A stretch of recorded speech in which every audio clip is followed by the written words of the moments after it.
Well, hi there, and welcome to our Sunday Hymn Time. And I'm going back a ways for this one. It was actually written by a couple of gentlemen, one by the name of Elisha Hoffman, and the other was named Anthony Showalter.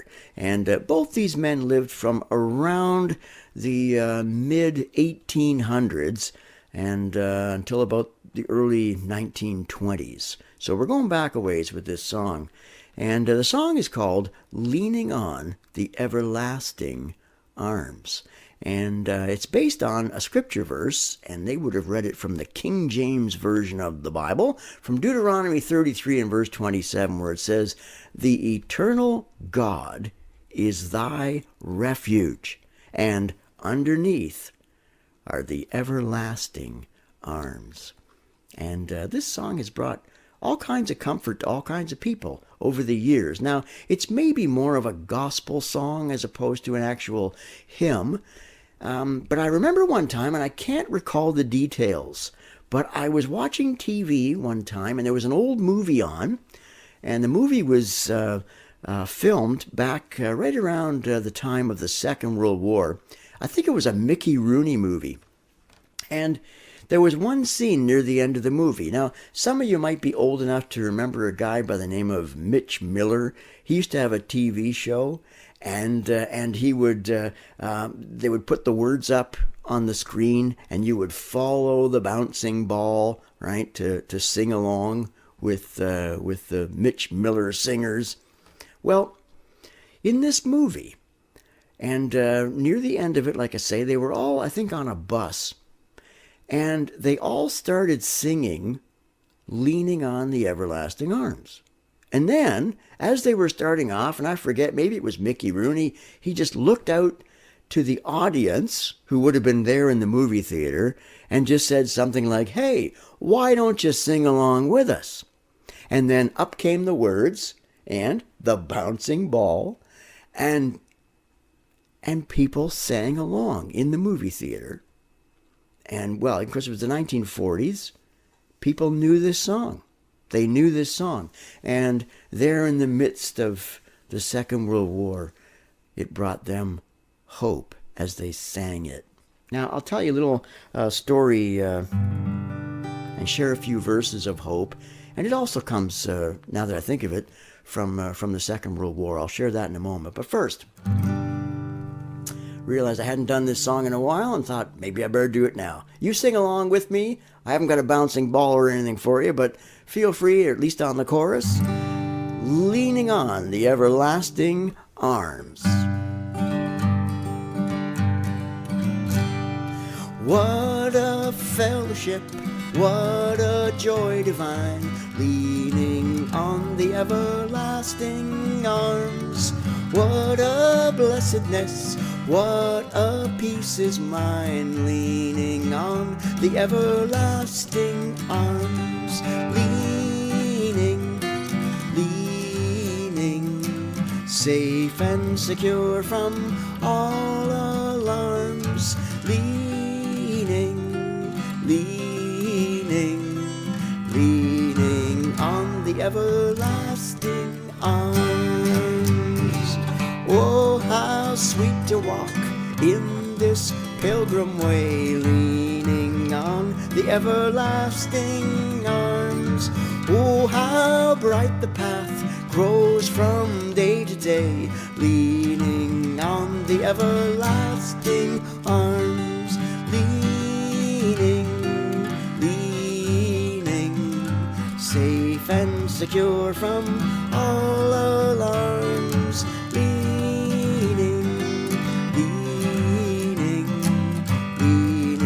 on the everlasting arms.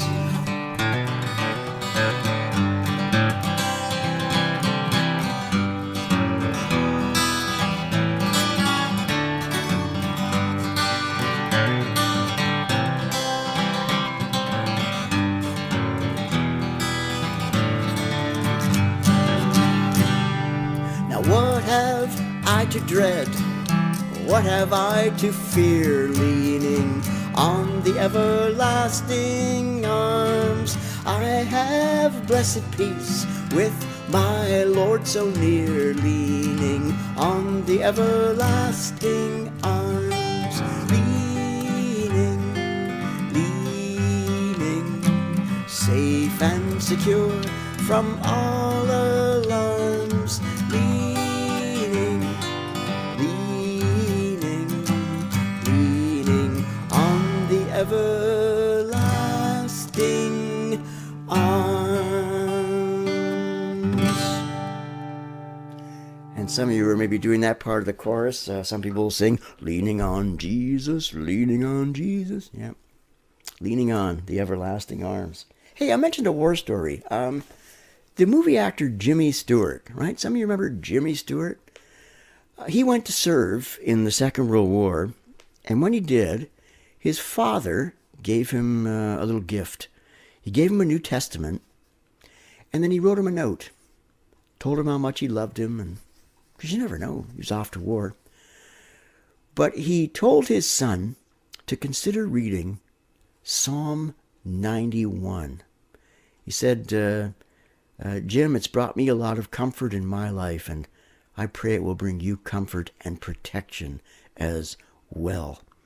Now, there's no guarantee in what I'm about to say to you. I mean, the Bible is not like a magic book, where you can use these incantations or something, but there are principles here. And if you've ever read Psalm 91, in fact, ever since the pandemic began and I started doing these hymn times, and I'm just still doing them because some people seem to enjoy them, but ever since that began, I started praying Psalm 91 over my family. Yeah, and like I say, it's listen, life is life. So, fasten your seatbelt, take your vitamins, all those kinds of things.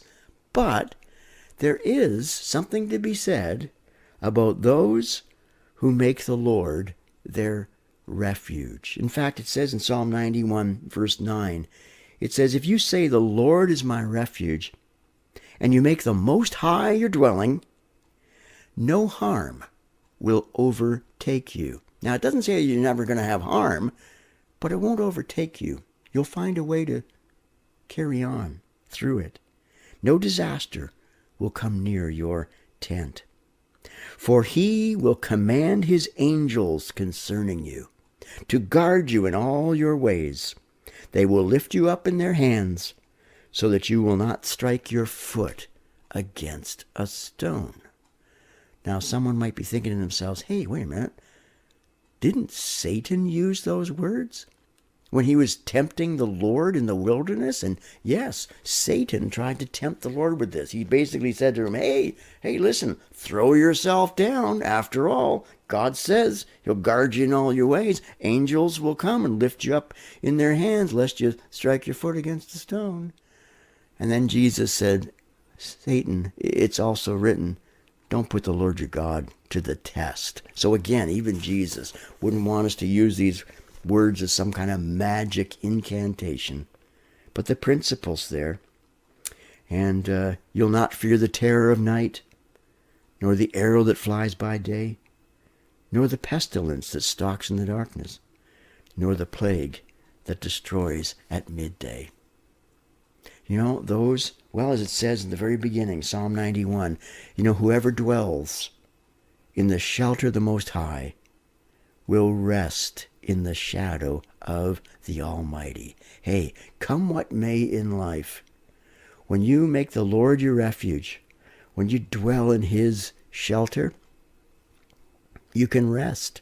You can rest in the shadow of the Almighty. I will say of the Lord, he is my refuge and my fortress, my God in whom I trust.